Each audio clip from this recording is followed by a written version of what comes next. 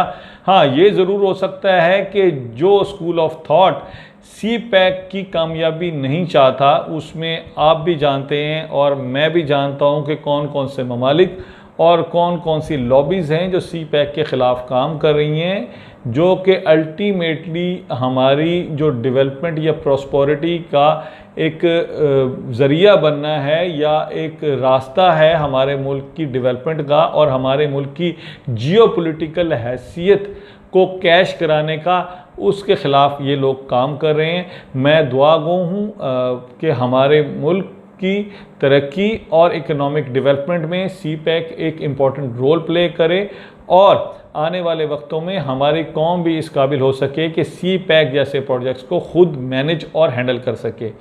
दोस्तों, अगर मेरी इस वीडियो ने आपकी मालूमात में थोड़ा सा भी इजाफा किया हो तो अपने दोस्तों से शेयर कीजिएगा, कमेंट कीजिएगा, लाइक ज़रूर कीजिएगा, और मेरा चैनल अगर अभी तक आपने सब्सक्राइब नहीं किया तो उसे भी सब्सक्राइब ज़रूर कर लें। Thank you so much.